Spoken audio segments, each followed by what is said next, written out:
मैं to the point और संक्षिप्त में बात कहूंगा। उस बात को आप हृदयंगम करें, क्योंकि यह दीपावली का दिवस है, रात्रि है, और जीवन का सर्वश्रेष्ठ दिन कहलाता है। वर्ष का दिन अपने आप में महत्वपूर्ण दिन कहलाता है। और फिर वे तो सौभाग्यशाली होते ही हैं कि जो गुरु के साथ चाहे 2 क्षण बिताएं, 2 घंटे बिताएं, 2000 साल बिताएं, मगर ऐसे महत्वपूर्ण अवसरों पर अगर गुरु और शिष्य साथ में हो और चेहरे पर प्रसन्नता हो, क्योंकि मैं आज देख रहा था कि चेहरा कहीं मुरझाया हुआ नहीं हो।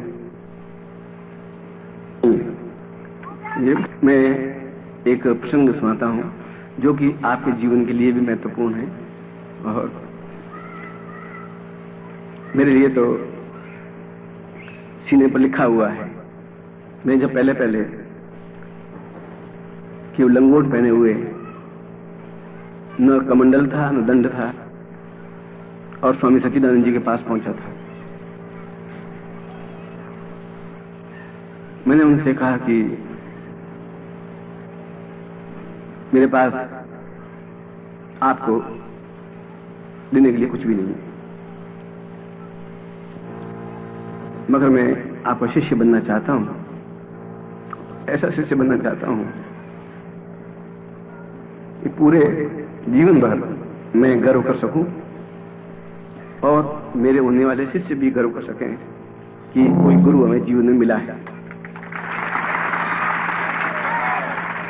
सबसे पहले मेरा पंक्ति थी उनके सामने, संस्कृत में बातचीत हो रही थी।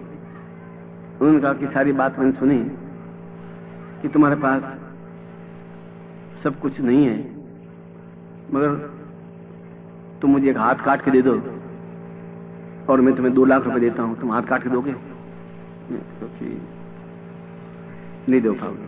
और एक पांव काटता हूं, 3 लाख रुपए लूंगा, दोगे आप? नहीं देंगे। तो तुम कह रहे हो तुम्हारे पास कुछ नहीं है। तुम्हारे पास तो अगर धन की देखा जाए तो करोड़ों रुपए हैं, एक हाथ 2 लाख रुपए का, किसी को मैं कहूँ 2 लाख रुपए ले हाथ काट के दे दे तो नहीं देगा। आंख फोड़ता हूं, ले ले 25,000 ले ले तो नहीं देगा। ठीक, अपने जीवन समर्पित करना अपने आप में बहुत महत्वपूर्ण है, और यह कठिन क्रिया है, और यह क्रिया ही जीवन की महत्वपूर्ण क्रिया है। दूसरी बात उन्होंने कहा कि वो एक कठिन बात तुमने कही है कि मैं तुम्हारा शिष्य बनना चाहता हूं। क्या तुम शिष्य की परिभाषा जानते हो? क्या शिष्य समझते हो? शिष्य का अर्थ क्या होता है? शिष्य किसको कहते हैं? इनका मैं, हालांकि मैंने साधना कर रखी थी, उससे पहले जंगलों के लिए 14 साल भटक चुका था, 15 साल। मैंने कहा मैं खाली स्लेट लेके आपके सामने आया हूं, उस कागज पर कुछ लिखा हुआ नहीं, न पद है, न गरिमा है, न अहंकार है, न मेरे नाम। इसलिए जो लिखा हुआ नहीं है तो मैं आपको क्या सुना सकता हूं कि इस शब्द का अर्थ क्या है, मैं नहीं समझता। और मैं निश्चल भाव से बोल रहा था, मेरे मन में ऐसा भी नहीं था कि डुप्लीकेट पॉलिसी हो या मैं कुछ कहूं और वो कुछ अलग समझे। ऐसा नहीं था कि वो तो शुद्ध हृदय है, 2 मिनट में समझ जाते हैं। गुरु का मतलब ही होता है कि समझे और मन में पी ले, बस वो उसको गुरु कहते हैं। इसलिए उसको जहर पीने को कहते हैं, इसलिए गुरु को हलाल कहते हैं। हलाल का मतलब जहर पीने वाला। वो सब समझता है ये क्यों बोल रहा है, क्या बोल रहा है, इसके मन में क्या भावना है, मगर बोलता कुछ नहीं, जवाब कुछ नहीं देता, उसको पीता रहता है और दूसरों के दुख को, दूसरी समस्याओं को, शिष्यों को दुख को अपने ऊपर झेलता रहता है, अगर सही गुरु है तो। शरीर के 2 भाग हैं, एक प्राण, एक देह। प्राण कभी भी तकलीफदायक नहीं होते, देह में तकलीफ हो जाती है कभी कभी, क्योंकि देह में सुख दुख व्याप चिंता ये सब बनी रहती है। प्राणों को अपने आप में कुछ नहीं होता, और देह अपने आप में बिल्कुल ठीक हो जाती है, इसलिए देह की चिंता होती ही नहीं है। देह तो एक सामान्य प्रक्रिया है। उनका शिष्य का मतलब है ये 2.5 अक्षरों से बना हुआ है, और जितने भी उच्च कोटि के शब्द बने, प्रेम शब्द बना है 2.5 अक्षरों से बना है, शिष्य शब्द बना है 2.5 अक्षरों से बना है। जो भी 2.5 अक्षरों से बने शब्द हैं वे अपने आप में जीवन में उतारने लायक शब्द हैं। शिष्य शब्द भी उनमें महत्वपूर्ण शब्द है। उनका कि उसमें आधा श है। आधा श का मतलब है कि मैं अपने आप को आपके प्रत्यक्ष और अप्रत्यक्ष रूप में पूर्ण रूप से समर्पण करने की क्रिया करता हूं। आधे श का अर्थ यह होता है मैं जो कुछ हूं खाली स्लेट हूं, न मेरे पद की गरिमा है, न घमंड है, न गरिमा है, बस मैं हूं तो उस पन्ने पर और कुछ लिखा हुआ है ही नहीं इस समय। आप जो बोलेंगे वो लिखता रहूंगा, और भाई आप लिखेंगे कि मेरे उस स्लेट पर आप लिखते रहें। फिर बड़ा स है, बड़ा स का मतलब है कि उस छोटे से स को अपने आप में गुरु अपने समान, बड़ा स का मतलब है अपने समान, अपने तुल्य, अपने महत्वपूर्ण ज्ञान, चेतना, साधना, सिद्धि, सफलता के लिए बराबर बना दे, अपने जैसा बना दे, उसको स कहते हैं। ता का तात्पर्य है कि गुरु का कहना और शिष्य का करना दोनों एक ही मोमेंट में हो जाना चाहिए। गुरु कहे फिर वो सोचे फिर करे, उसको ता शब्द नहीं कहते। ता का मतलब है कि इधर गुरु कहे उधर कर ले, क्या कहता है वह उसके सोचने की बात है, ये शिष्य को सोचने की बात नहीं है। और दूसरा कि वो अपने समान तो बनाई, उसमें इतनी ऊर्जा, इतनी ताकत भर दे कि वह अपने समान बन करके भी लाखों लाखों को अपने समान बना दे। इसलिए जब मैं तो शिष्य शब्द बोल रहा हूं तो मेरे जैसा प्रकाशमान तुझे बनना पड़ेगा, और उसके लिए फिर मैं बोलूं और तू मना कर देगा या एक क्षण विलंब कर देगा तो तू मेरे शिष्य बनी मत, कोई फायदा नहीं होगा। उनको कहा कि मैं आपके सामने ये सौगंध खाना, वचन देना बहुत तुच्छ चीजें, क्षुद्र चीजें। ता का तात्पर्य है कि, और शिष्य का तात्पर्य है कि अपने जीवन को समर्पित करते हुए स्वतः आधा है, अधूरा जीवन है जिसमें पूर्णता कुछ है भी नहीं किसी दृष्टि से, धन की, यश की, मान की, प्रभुता की, ऐश्वर्य की, विद्या की, साधना की, सिद्धि की, सफलता की पूर्णता नहीं है कहीं पर भी, इसलिए वो आधा शब्द है। और पूरे शब्द का मतलब है कि वह उसको गुरु पूर्ण बना दे और अपने समान बना दे, और ऐसा बना दे कि वह खुद लाखों लोगों को वापिस ऐसा ही प्रकाशवान बना दे, उसको स कहते हैं। और ता का मतलब ये तब हो पाएगा जब गुरु कहे और शिष्य तुरंत कर ले, एक क्षण भी वो सोचे नहीं, यह सोचना गुरु का काम है। और उसके बावजूद भी उसके चित्त में अहंकार नहीं हो, वह जैसे उसी प्रकार से गुरु के चरणों में लिपटने के लिए चाहे सामने हो चाहे नहीं हो, प्रत्यक्ष हो चाहे अप्रत्यक्ष हो, एक क्षण भी हृदय से गुरु निकले नहीं, हृदय में बिल्कुल एक ही मूर्ति स्थापन हो। मूर्ति स्थापन का मतलब है कि हृदय में बिंब है तो एक है, सूर्य है तो एक है, चंद्रमा है तो एक है, जिंदगी है तो एक है, धड़कन है तो एक है, प्राण है तो एक है, शिष्य है तो केवल गुरु ही उसके जीवन में हो। बाकी देवी देवता हैं, इसमें कोई दो राय नहीं, मगर वह तब है जब अंदर गुरु हैं, इसलिए गुरु को ब्रह्मा, गुरु विष्णु, महेश्वर कहा गया है। यदि वो है तो फिर सब कुछ है, अगर वही नहीं है तो फिर आपको चाहे कितने ही आपके सामने चित्र रख दे मृत्यु के बाद, वे सब बेकार है। तो मैंने को यही निवेदन किया कि मैं एक क्षण भी सोते, जागते, उठते, बैठते, पानी पीते और कोई भी क्षण ऐसा नहीं बीतेगा कि मेरे मन में आपका नाम, मेरी छवि, आपकी छवि मेरी आंखों से ओझल हो। और जो आपने बताया कि आपके समान बन सकूं तो मैं नहीं कह सकता, मगर आपने जब कहा है तो बहुत सोच समझ के कहा है, मैं आपके समान ही बनूंगा ही, और आप कितनी भी कठोर साधना करवा दें और कठोरतम साधना करवाएं, मैं हिलूंगा नहीं। और तीसरा आपने कहा कि मेरे ही समान बन करके मेरे से तुम्हारे जैसे ही वापिस शिष्य बने, उतने विद्वान, उतनी तेजस्वी, सिर की तरह दहाड़ते हुए अपने आप में पूर्णता का परिचय, जहां जाए तो पूरे जंगल में एक शेर दिखाई देता है वैसा ही वह शिष्य दिखाई दे, और उसकी ज्ञान की ज्योति को और अपने आप के प्रकाश को जीवन भर कष्ट सहने के बावजूद भी अपने जीवन को बहुत ऊंचा उठा दे। और रही बात, मैं इस बीच में एक क्षण के लिए कृष्ण शब्द का उल्लेख कर रहा हूं। यदि आप कृष्ण शब्द देखें तो कृष्ण को जीवन में सुख मिला ही नहीं, मैंने भगवान तो माना। आप सोचिए कि वह जेल में पैदा हुआ, सबसे पहले तो हम तो घर में पैदा हुआ, वो जेल में पैदा हुआ, वह राजा का बेटा था और एक ग्वाले के घर में बड़ा हुआ, नंद के घर में बड़ा हुआ, तो माँ बाप का सुख देखा ही नहीं उसने जिंदगी में, पूरी जिंदगी में नहीं देखा। मैं दुख की बात कह रहा हूं उनके जीवन की, हम तो सुख भोग रहे हैं, उन्होंने दुख ही दुख देखा। उसके बाद में जब 3 महीने का था तो पूतना उसको मारने के लिए आई, जहर देने के लिए आई, मारने की कोशिश की। उसके बाद में उसको काम सौंपा गया गाय चराने का काम, पढ़ाई काम तो बाद में रहा। उसके बाद में वो पढ़ाई की तो ठेठ मथुरा से संदीपन आश्रम उज्जैन गया। मध्य भारत में उसमें 4-5 शक्तिपीठ थे, 4-5 विद्यापीठ थे, महत्वपूर्ण पीठ थे कि वहां पर ये साधनाएं बहुत उच्च कोटि की होती हैं, तो वहां सीखने के लिए गया। और वहां पर भी गुरु ने कहा, तुम राजा के बेटे हो मुझे मालूम नहीं है, तुम वसुदेव के बेटे हो मुझे भी मालूम नहीं, मुझे ही मालूम है कि तुम मेरे शिष्य बनने के लिए आए हो, और जो मैं आज्ञा दूंगा तुझे करेगा, और तुम जाओ लकड़ियां काट के लाओ और गायें चराओ और गाय को घास डालो और मेरे लिए खाना बनाओ और भिक्षा मांग के लाओ। राजा के बेटे को कहता है कि तुम भिक्षा मांग के लाओ और रोटी बना के मुझे खिलाओ। मैं देखना चाहता था कि इसमें कितना दमखम है। वहां से वापिस आया इतने शत्रु पैदा हो गए कि मथुरा के राजगद्दी पर बैठने के लिए उसको हजारों तलवारें बीच में जरासंध और दुर्योधन और दुशासन की तलवार लटक रही थी और वह उनसे व्यथित और परेशान हो गया और उसने सोचा कि यहां पर मैं ज्यादा समय तक इनसे जूझ नहीं पाऊंगा। तो उसने ठेठ द्वारिका में गुजरात में जाकर के अपने राज्य को बसाया, भीलों के बीच में, असभ्यों के बीच में, जंगली व्यक्तियों के बीच में, जिनको कोई जानकार नहीं थी, उनके बीच में वहां दुख देखा, वहां भोगा। उसके बाद में अभी तक दुख देखा। उसके बाद में महाभारत युद्ध हो गया तो उसने कहा कि मैं अगर व्यक्तित्व हूं और यदि मैं सांदीपन का शिष्य हूं तो मैं केवल 5 व्यक्तियों को लेकर के भी लाखों लोगों को जीत लूंगा, लाखों लोगों को सामने जीत लूंगा। एक तो 5, एक तो लाखों लोग। उसने कहा तभी तो मैं गुरु का शिष्य कहलाऊंगा। मैं 5 लोगों के साथ में हूं, लाखों लोगों के साथ में नहीं हूं। लाखों लोगों के साथ में रह करके भी क्या जीतना है। और उसने ये सिद्ध करके दिखा दिया कि केवल 5 लोगों को भी मैं विजयश्री दिला सकता हूं। और उसके बाद में वापस द्वारिका आया तो दुशासन, दुर्योधन, जरासंध तो मर गए थे, मगर उनके वो छोटे मोटे बात थे, उन्होंने बहुत हमला किया द्वारिका पर और जूझा, जीवन को संघर्ष किया और ये देह उनकी नस्वरोपित किसी और लोक में चली गई, सिद्धाश्रम में चली गई।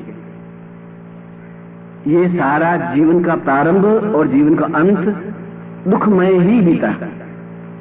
मगर उसने एक बात ध्यान रखी कि न मेरी पत्नी है, न मेरे पुत्र हैं, न बंधु हैं, न बांधव हैं, न सखा है और कोई नहीं है। मुझे अपनी पर्सनैलिटी बनानी है, मुझे अपना व्यक्तित्व बनाना है। वह मथुरा आया तो वापस वृंदावन की तरफ मुड़ करके भी नहीं देखा, गोकुल की तरफ मुड़ के नहीं देखा। प्यार करता था। उसने कहा मुझे अपनी पर्सनैलिटी बनानी है तो फिर मुझे इन मोह से छोड़ना पड़ेगा। मोह और व्यक्तित्व दो एक साथ नहीं जुड़ सकते। अगर मैं पत्नी की चिंता करूंगा तो मैं अपना पर्सनैलिटी खंडित कर दूंगा।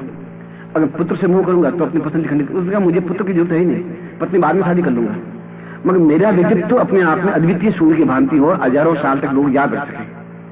मैं भी उसी शब्द को याद कर रहा हूं कि आपकी पर्सनैलिटी, आपका ज्ञान, आपकी चेतना काम आएगी, आपकी पत्नी, आपके पुत्र, आपका सुख और आपके पंखे और आपके कूलर और आपके पलंग काम नहीं आ सकते आपको। इसलिए आप अपनी पर्सनैलिटी की तरफ ही ध्यान दीजिए। आप हैं और महान अद्वितीय है और वह अद्वितीयता गुरु के माध्यम से प्राप्त हो सकती है। पंखे, कूलर, पत्नी, बेटों, बेटियों, नोटों, कागजों वजह से नहीं बन सकती। आप हो जाएंगे, समाप्त हो जाएंगे। इसलिए जो सच्चिदानंद जी ने कहा कि तुम अपनी पर्सनैलिटी तुम बनाओ कि तुम्हारा नाम पूरे भारत में, संसार में नाम हो। और अपनी पर्सनैलिटी बनाने के लिए तुम्हें सब कुछ छोड़ना पड़ेगा। पत्नी को छोड़ना पड़ेगा, कर्तव्य पालन है, रोटी खा रही है, घर में बैठी है, बेटे हैं, अपनी जगह काम कर रहे हैं, मोहग्रस्त नहीं हो जाओगे। तो जीवन का कर्तव्य है। उसने भी रुक्मिणी से शादी की पर उसके पीछे कभी पागल नहीं हुआ। उसने भी अपने 16,000 रानियां थी, उसकी दीवानगी नहीं आई। उसने वह भी धन दौलत कमा सकता था, भीलों के यहाँ राज्य शुरू किया। मगर उसने एक दिन ध्यान रखा कि मेरी प्रतिष्ठा ही काम आएगी, मेरी पर्सनैलिटी काम आएगी। और उसका कारण है कि आज इतने 1000 वर्ष बाद भी हम हजारों मंदिर केवल कृष्ण के बना रहे हैं, उनकी आरती करें, उनकी पूजा करें। इसलिए उसने अपनी पर्सनैलिटी बनाई। आपको भी अपनी पर्सनैलिटी बनानी है। जो सिद्धानंद जी ने मुझे कहा कि तुम्हें पर्सनैलिटी बनाने के लिए सबसे मोहग्रस्त रहना नहीं है। वो दिखेगा, दिन दिखेगा, रात दिखेगी, पत्नी दिखेगी, पुत्र दिखेगा, धन दिखेगा, यश दिखेगा, मान दिखेगा, पर उससे तुम बिल्कुल किनारा खड़े करते हुए केवल एक काम करोगे कि मुझे पर्सनैलिटी बनानी है जीवन के अंतिम क्षण तक, कि आने वाली पीढ़ियां याद रख सकें। और मैं उसी शब्दों को आज वापस दोहराता हुआ और ऐसा चाहता हूं कि कृष्ण की तरह, सच्चिदानंद जी की तरह, निखिलेश्वरानंद की तरह तुम्हारी पर्सनैलिटी इतनी ऊंची हो कि कोई भी संसार का सूर्य भी तुम्हें स्पर्श नहीं कर सके। उन्हीं शब्दों के आपके सामने दोहरा रहा हूं कि अगर तुम्हें अपनी पर्सनैलिटी बनानी है तो इस कंजूस शब्द जो यहाँ तुम्हारे लिखा हुआ है उसको तुम्हें छोड़ना पड़ेगा। तुम्हारे लाट पे कंजूस लिखा हुआ है क्योंकि तुम नोट गिनते हो, 1 2 3 4 5 6 गिनते हो, फिर कपड़े गिनते हो, 4 कुर्ते, 5 कुर्ते, 6 कुर्ते गिनते हो, फिर 3 बेटे, 4 बेटे, 5 बेटे गिनते हो। ये तुम्हें छोड़ना पड़ेगा अगर पर्सनैलिटी बनानी है तो। या फिर जल के राख होना है तो राख होना। कितना दुख देखा हमसे, तो 1000 करोड़ गुना कृष्ण दुख देखा है, हमने इतना देखा ही नहीं। मगर उसने निश्चय कर रखा था पर्सनैलिटी मुझे बनानी है, न मैं बेटियों की वजह से, न पत्नी की वजह से, न गोप ग्वालों की वजह से, न नंद की वजह से, न वसुदेव की वजह से बनेगी नहीं। और मेरी पर्सनैलिटी बनेगी तो आने वाली पीढ़ियां याद रख सकेगी। तुम्हारी पर्सनैलिटी बनेगी तो तुम्हें लोग याद रख सकेंगे। तुम्हारे परिवार वालों की प्रतिष्ठा से, तुम्हारे बाप की प्रतिष्ठा से जो अन्न खाता है वो भिखमंगा है कि उसका बेटा है। उल्टा ये होना चाहिए कि उसका बाप है। तुम्हारे नाम से वो पहचाना जाए तुम्हारा पिता। कितनी ऊंचाई पर तुम खड़े हो। स्वामी सच्चिदानंद जी ने तीसरी बात कही कि ये तब हो सकता है जब तुम मन में गुरु धारण करते हुए प्रत्येक क्षण तुम्हारे हृदय में गुरु के अलावा कोई बिंब नहीं आए, न पत्नी का, न प्रेमिका का, न प्रेमी का, न भाई का, न बेटे का, न पैसे का, न धन का, कोई बिंब दूसरा आवे ही नहीं। दूसरा बिंब आती पहले स्लेट साफ हो जाएगी। एक ही बिंब रहे कि जहां मैं आंख बंद करके देखूं तो गुरु दिखाई दे, इधर देखूं तो गुरु। अगर पर्सनलिटी बनानी है कृष्ण की तरह तो। और फिर तात्पर्य है कि गुरु की आज्ञा मानसिक रूप से मिले, लेटर से मिले, टेलीफोन से मिले। पहले लेटर टेलीफोन नहीं थे, पर मानसिक रूप जहां मिले कि तुम्हें ऐसा करना है, तो जैसे बछड़ा रंभाता हुआ दौड़ता हुआ गाय के स्तनों से लिपट जाता है, ठीक उसी प्रकार जिस प्रकार से एक चिड़िया का बच्चा चिड़िया के पंखों के नीचे सुरक्षित हो जाता है, ठीक उसी प्रकार से दौड़ते हुए उलझते हुए गुरु के चरणों में अपने आप को लीन कर देने की क्रिया और उनकी आज्ञा का पालन। उनका पहला अक्षर बोले और पूरा शब्द समझ ले, पूरी वाक्य बोले, तब तक तो विलंब बहुत हो जाएगा। उन्होंने कहा कि बस पब निकला, तुम पानी गिलास लेने के लिए दौड़ गया, बस फिर पानी पिला, ये तो बहुत लंबी चौड़ी बात हुई। उनका कि आज्ञा पालन का मतलब ये होता है। और फिर अपने घर वालों को कर्तव्य पालन करिए, बस कर्तव्य पालन करिए, तुम मोहग्रस्त हो जाते हो। तो मोहग्रस्त होने पर तुम इतनी ऊंची पर्सनलिटी, उतने विद्वान नहीं बन सकते, उस समान नहीं बन सकते, सचिदानंद की तरह नहीं बन सकते। इसलिए मुझे पंक्ति याद आ रही थी, वो दीपावली के दिन था वो। उनका कि या तो तुम से बनना चाहते हो तो इन तीनों चीजों को हृदय में धारण कर लो, नहीं बनना चाहते हो तुम्हारा जंगल खुला रास्ता है, सीधा दूसरी जगह है, और तुम अपना काम करो, मैं अपना काम करो। इनका मैं प्रत्येक क्षण जो आपने कहा है एक एक अक्षर का पालन करता हुआ, चाहे किसी भी विपत्ति में, सुख में या दुख में, परिवार में या अकेलेपन में, मैं आपको एक क्षण भी भुला नहीं सकता।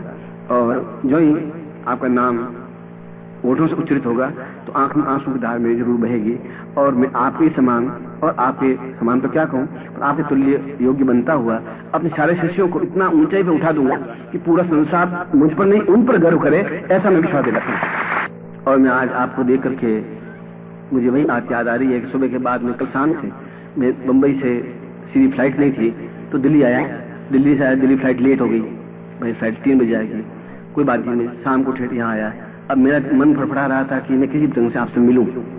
मैं थोड़ा थक गया था तो सो गया था। सुबह के बाद मैं नहीं आया, मैंने कहा चलो उनके चेहरे पर कितना मुरझापन है, पर आपकी वही मुस्कुराहट, वही तालियों की गड़गड़ाहट, वही प्रेम, वही अपने आप में आनंदित चेहरा, तो मुझे विश्वास हो गया है कि ये व्यक्ति निश्चित रूप से मेरे समान और सूर्य के समान तेजस्वी हो सकते हैं। ये मैं आशीर्वाद आपको देता हूँ। ये कल्याण लिए आज के दिन हमारे लिए दिन तो एक मिला, सिर्फ एक दिन देखा जाए तो, जो गुरु और दिवाली के दिन तो एक ही साल में, और वो साल में एक दिन भी है कि नहीं, अगले साल फिर गुरुदेव के सामने आप किसी नहीं आ पाए, वह जो आ गया उसको तो आप उपयोग करेंगे नहीं, फिर सोचेंगे अगले साल कर लेंगे, फिर 2 साल बाद कर लेंगे, फिर 3 साल बाद कर लेंगे, फिर अगली बार गुरु जी से मिलेंगे। कभी दिवाली दिन आए और आप सामने हो और मैं आपके सामने हूँ और मैं आपसे कुछ लुटाऊं और आपसे कुछ झोली में लपेट लें और हृदय में उतार लें। ठीक उसी प्रकार से पूरे शिष्य संघ का मतलब है जैसे मांस और चमड़ी हो। जैसे आप मांस से चमड़ी को अलग नहीं कर सकते, चमड़ी को चाहते हुए भी मांस से दूर नहीं कर सकते, और चाहते भी शिष्य अपने गुरु से अलग हो ही नहीं सकता, गुरु भी नहीं कर सकता उस शिष्य को अलग, चमड़ी को मैं अलग नहीं कर सकता, तो आपको भी अलग नहीं कर सकता। बस मैं यहाँ जो काम है, जो मेरा मिशन है, जो मेरा उद्देश्य है, जो मेरा लक्ष्य है, उसको आगे उठाने के लिए, बाकी मुझे शरीर गलाने की क्या जरूरत है, मुझे रोटियां मिल रही है, कपड़े मिल रहे हैं, मगर मेरा उद्देश्य जो गुरु ने आज्ञा दी है कि तुम अब तुम शिष्यों को अपने समान बनाए विद्वान के संसार में दहाड़ तो वह शेर जैसे जंगल में अकेला हो, वो तो उसमें अकेला ही हो, उसके जैसा दूसरा बन नहीं सके। और मेरा सारा प्रयत्न इसी बात पर है अब कि मैं जब आवाज दूं तब आपको बीच में कोई व्यवधान नहीं होना चाहिए, और जो आपको ज्ञान दूं उस ज्ञान को फिर आपको प्राप्त करना ही है तो है ही, बस चाहे अपना शरीर बिक जाए हरिश्चंद्र के लिए तो फिर बिक जाएगा, हरिश्चंद्र की चमड़ी तो फिर बिक जाएगी, ना उसकी चिंता नहीं है। मगर हमें प्राप्त करना है कि सूर्य बनना है, कृष्ण की तरह बनना है, तो कृष्ण से दुगना दुख देखना पड़ेगा। कृष्ण तो सुख दिखाई नहीं, आपने कभी रात को नींद तो आराम से ली, तो नींद 24 घंटे दुर्योधन की चिंता थी, दुशासन की चिंता थी, द्रोण की चिंता थी, कृपाचार्य बाकी लोगों की चिंता थी, और फिर केवल 5 लोगों को जिता दिया लाखों लोगों के बीच में। आप इतने बड़े हैं, अब फिर मैं आपके साथ में हूं, उसमें आपकी तकलीफ देखने की जरूरत है, हर क्षण में आपके साथ हूं। कि हर बार मैंने तुम्हें आवाज दी है, हर बार तुम्हें उस पगडंडी पर खड़े करने की कोशिश की है, और हर बार तुम्हारे शत्रु वापस तुम्हें पकड़ करके उस पगडंडी पर बढ़ा देते हैं। और वे शत्रु कभी मां के रूप में आके खड़े होते हैं, कभी बाप के रूप में आके खड़े होते हैं, कभी पत्नी के रूप में आके खड़े होते हैं, कभी पति के रूप में, कभी पुत्र के रूप में, कभी बीमारी के रूप में, और कभी बुद्धि के रूप में। वे शत्रु आके खड़े होंगे और खड़े होंगे, मेरा हाथ झटक देंगे और झटक करके उस रास्ते पर बढ़ जाएंगे। मैं तुम्हें आवाज दूंगा, मैं देता हूं कि तुम गलत रास्ते पर बढ़ रहे हो, इस रास्ते पर चलने में कुछ पूर्णता नहीं मिल सकती, तुम्हें सफलता नहीं मिल सकती। मैं जिस रास्ते पर चल रहा हूं वो रास्ता मैंने देखा हुआ है, इस रास्ते पर तुम्हारे पूर्वज चले, वो कुछ प्राप्त नहीं कर पाए। और तुम्हें इसका ये प्रमाण ये है कि तुम्हारे पिताजी का नाम तुम्हें मालूम है और तुम्हें दादाजी का नाम मालूम है। तुम में से 2-4 लोग अपने परदादा का नाम बता सकते हैं, मगर तुम्हें एक लड़का नहीं तुम में से जो परदादा के पिता का नाम बता दे। तुम्हें याद नहीं? 3 पीढ़ी पहले का आदमी का नाम तुम्हें ज्ञात नहीं, जो तुम्हारा पूर्वज है, तुम्हारे बाप के बाप का बाप है, कोई पराया आदमी के बाप, और तुम्हें ज्ञात नहीं। मतलब पिछले 100 साल में भूल गए हम, और तुम भी भुला दिए जाओगे। तुम्हारे बेटे तुम्हें याद करेंगे, तुम्हारे पोते कहेंगे कि हमारे दादाजी थे, परदादों को ये मालूम था तो सही, गुरु जी मुझे मालूम है। और अगर ऐसा जीवन है तो तुम बिल्कुल सही रास्ते पर हो, फिर यहां आने की जरूरत नहीं, फिर मुझे मिलने की भी जरूरत नहीं है, अपना टाइम बर्बाद करोगे, उसे कोई लाभ नहीं। मगर जिस रास्ते पर मैं तुम्हें चला रहा हूं वो रास्ता समृद्धि का रास्ता भी है, पूर्णता का रास्ता भी है, ऐश्वर्य का रास्ता है, श्रेष्ठता का रास्ता है। इसलिए श्रेष्ठता का रास्ता है, और मन से तुम इसलिए नहीं उतार सकते कि तुम्हारा मेरे इस जीवन के संबंध नहीं है, तुम्हारे मेरे जीवन के पिछले और इससे पिछले जीवन के संबंध है। और जो मैं आज डांट रहा हूं वो पिछले जीवन में भी डांटा है, और मैं इसको प्रमाण कर सकता हूं। उससे पिछले जीवन में भी डांटा था और तुम पाप में से निकल गए, और इस बार भी डांट रहा हूं। जब तुम घर जाते हो और तुम्हारे पिता कहते हैं कि क्या करके आया, क्या मिला तुझे बता, अब गया कुछ मिला, क्या लेके आया, तुम क्या लेके मैं एमए की डिग्री लाई तो क्या हो गया, अब ठीक है एमए पास किया, अब मैं प्रवचन कर रहा हूं, तब इसमें क्या मैं बताऊं कि ये ज्ञान को कोई वजन तो होता नहीं, वेट बढ़ जाएगा। वो इस चीज को नहीं समझ सकते क्योंकि उनकी पगडंडी अलग है। आप उनको कन्विंस करना चाहेंगे तो कन्विंस नहीं होंगे, उनका तेरा दिमाग खराब हो गया, तू साला वहां जाके तेरी बुद्धि भ्रष्ट हो गई, साला बस तुझे तो बस एक जोधपुर और गुरु जी साले और कुछ है नहीं तेरे, तू वहां करेगा क्या? दुकान पे बैठ 4 घंटे तो तू आराम से 2 पैसे कमा के खाएगा। देख मैं बैठता हूं 18 घंटे तो 4 पैसे कमाए, अब तू बैठ, और तुम बैठ जाओ और बैठ जाओगे और कोई रास्ता तुम्हारा भाई, फिर मेरी आवाज चीखना चिल्लाना गला फाड़ना बेकार हो जाएगा। फिर तुम जाओगे, फिर 16, 17, 18 साल की जमीन लेके पैदा होगे, फिर तुम भटकते भटकते आओगे, हरिद्वार मथुरा भटकते हुए, कहीं चैन मिलेगा नहीं, फिर आओगे गुरुदेव, फिर मैं कहूंगा कि तुम फिर गलती कर रहे हो। और ये बार बार का तुम्हारी मेरी झंझट खत्म होनी चाहिए। अब ये झंझट बार बार नहीं चल सकती, तो 25 जीवन तक के झंझट चल गए, और इस बार ही जीवन में आर पार चीज होनी चाहिए। अब ये बार बार मेरा चीखना, बार बार तुम्हें कन्विंस करना, बार बार तुम्हें समझाना, बार बार तुम्हें पुचकारना, दुलराना, और बार बार तुम्हें उस पगडंडी पर बढ़ना, और जीवन का आधे से ज्यादा भाग तुमने पार कर लिया। अब पगडंडी से बहुत काफी पहुंच गए हो, अब 15, 20 साल 25 साल रहे हो, और तुम देख रहे हो कि लोग रोज जाते हैं शमशान में, अपनी आंखों के सामने देख रहे हो। अगर मेरे शमशान में जाकर तुम देख लो, एक भी क्षण ऐसा नहीं होता कोई इनको जलता नहीं हो, जलाते हैं और गाड़ते हैं। और उसके बाद भी अगर तुम्हें उसी रास्ते पर बढ़ना है तो जीवन का क्या मूल्य है, मैं तो क्या है। मगर तुम्हें कह रहा हूं कि मैं तुम्हें उस रास्ते पर गतिशील कर सकता हूं, तो मेरे साथ 1-2 साल तो चलो, और 2 साल बाद भी अगर तुम्हें ये मालूम हो कि ये धोखा है, अच्छा लगे छोड़ देना, जिंदगी के पूरी जिंदगी में साथ मत चलना, और 2 साल में तुम्हें कुछ अनुभव हो तब तो तुम मत छोड़ो ना। मैं तो वही बात कह रहा हूं, क्योंकि मैं तुम्हारे हर क्षण में तुम्हारे साथ रहता हूं, तुम्हारे मेरे प्राणों के संबंध है।